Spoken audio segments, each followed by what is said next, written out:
علماء کی کمی کوئی نہیں ہے، نہ مدارس کی کمی ہے، لیکن رجال کوئی نہیں ہے۔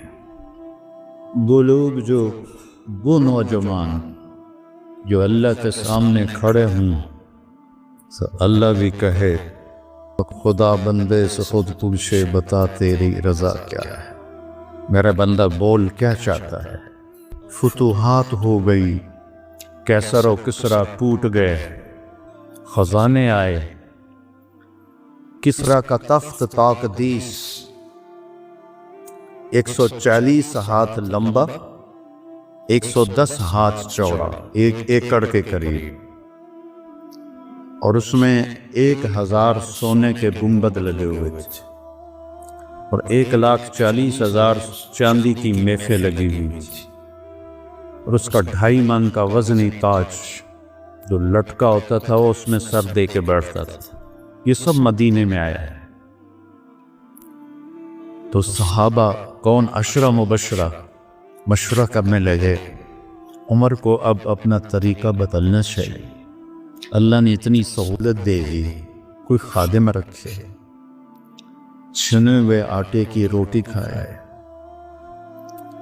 اور کپڑے اچھے پہنے، بڑے بڑے وفود آتے ہیں۔ تو حضرت علی کہنے لگے جو مرضی کر لو مانے گا کوئی نہیں، کہنے نہیں بات تو کرنی چاہیے۔ کون بات کرے؟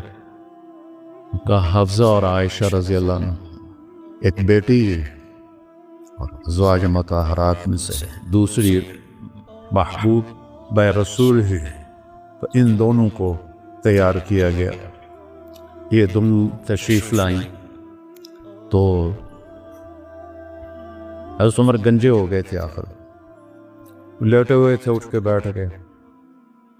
تو حضرت عائشہ متکلم بنی کہ امیر المومنین آپ سے ایک بات کرنی ہے، کہو۔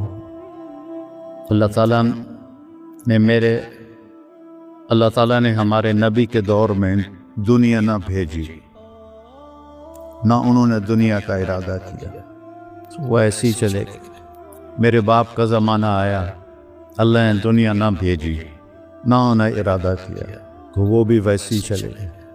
اب اللہ تعالیٰ نے آپ پر دنیا کے دروازے کھول دیے، فتوحات کے دروازے کھول دیے، تب آپ اپنے اوپر رحم کریں، ارفق بنفسک، اچھا کھانا کھائیں، چھنے ہوئے آٹے کی روٹی کھائیں، اچھا کپڑا پہنیں، بڑے بڑے وفود آتے ہیں آپ سے ملنے کے لیے، اور اپنے لیے کوئی خادم رکھی جو آپ کی خدمت کرے، آپ کی عمر کا بھی تقاضا ہے۔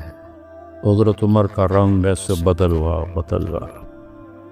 جب حضرت عائشہ نے بات ختم کی تو کہنے لگے مجھے بتاؤ تمہیں کس نے بھیجا ہے؟ کہنے لگی کوئی ہاں نہ کرو گے تو ہم بتائیں گے، ویسے تو نہیں بتائیں گے۔ فرمانے لگے اگر مجھے بتا دو نا تو میں مار مار کے ان کے چہرے دل و ہان کر دوں۔ تو پھر وہ رو پڑے، پھر کہنے لگے حفصہ تو گھر والی ہے نا؟ بتا اللہ کے نبی نے دن میں کبھی 2 دفعہ کھانا کھایا، صبح کھایا تو شام نہیں کھایا، شام کھایا تو صبح نہیں کھایا۔ کہنے لگے اللہم نعم۔ کیا تجھے یاد ہے تیرے گھر میں نبی کا بستر کیا تھا؟ ایک بوریا تھا جس کو تو دوہرا کر کے بچھاتی تھی، ایک عذاب تو نے اس کی ایک تہ اور لگا دی۔ تو آپ نے پوچھا حفصہ میرا بستر بدل دیا ہے؟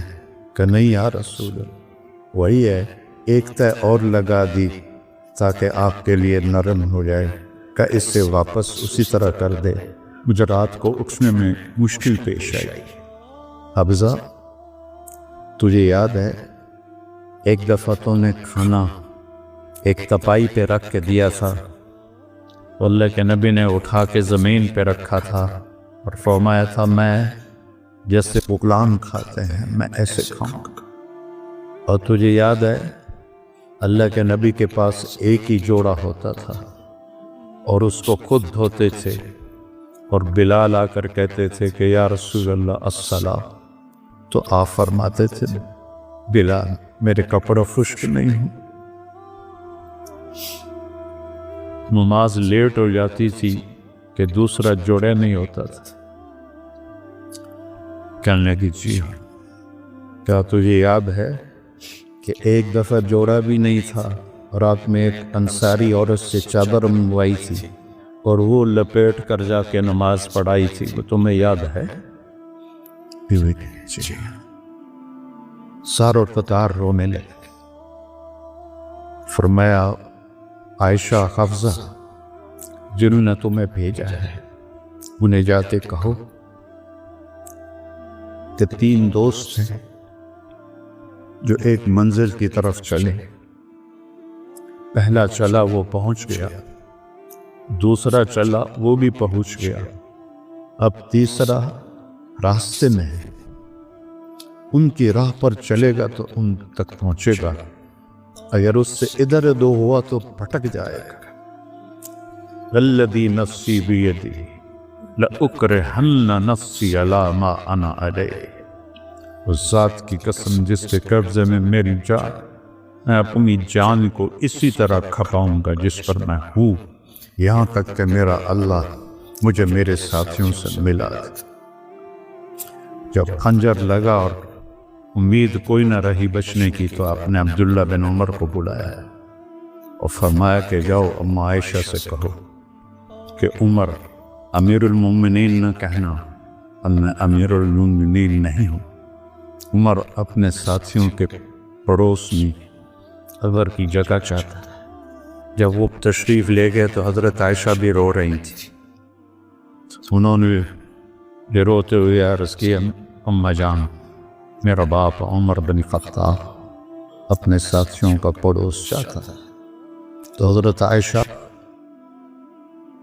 پھر رونے لگی کہ یہ جگہ تو میں نے اپنے لیے رکھی ہوئی تھی کہ میں اپنے باپ اور خامند کے ساتھ میری قبر بن جائے، لیکن عمر مجھ سے زیادہ حقدار ہے، مرحبا بہ۔ جب وہ آئے تو ان کو حضرت عمر کو بتایا کہ اجازت ہو گئی ہے، کہ نہیں بیٹا ہو سکتا ہے میرے شرم میں اجازت دی ہو، جب میں مر جاؤں اور میرا جنازہ لے کے دروازے پر پہنچو تو دروازہ پر جنازہ رکھ دینا اور پھر اندر جا کے دوبارہ اجازت لینا، اس وقت اجازت ملے تو اندر لے جانا ورنہ مجھے بقیع میں دفن کر دے۔ حضرت علی اور حضرت حسن آئے تو گھبراہٹ دیکھی، حضرت علی نے فرمایا موت سے ڈر گئے؟ تو سن نہیں، موت سے نہیں، ما بعد الموت سے ڈر رہا۔ کون ہے؟ لو کان بعدی نبی لکان بول لکان عمر، کہہ رہا موت نہیں، موت کے بعد سے ڈر رہا۔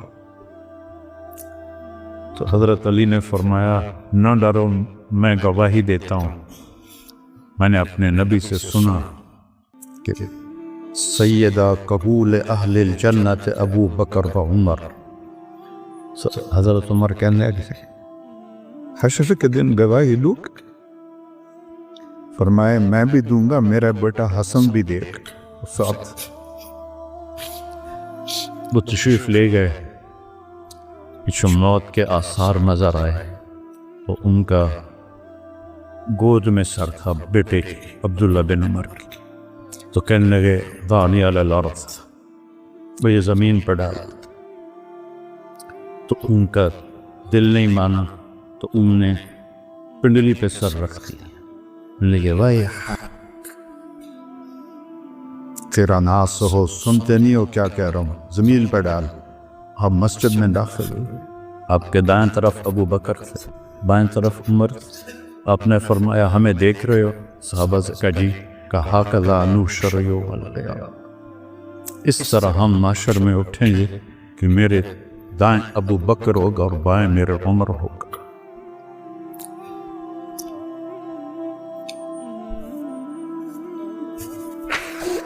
آپ نے حضرت حفصہ کو طلاق دی تو اللہ کا فرشتہ آیا کہ میرے عمر کو تکلیف ہوگی، رجوع کرو،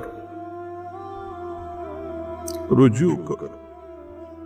اپنے نبی کی منشا کے خلاف اللہ نے فیصلہ لیا کہ میرے عمر کو تکلیف ہوگی، رجوع کرو، تو آپ نے رجوع فرمایا۔ تو جب انہوں نے زمین پہ سر رکھا تو الٹے ہو گئے اور اپنا چہرہ زمین پہ ایسے ملنے لگے۔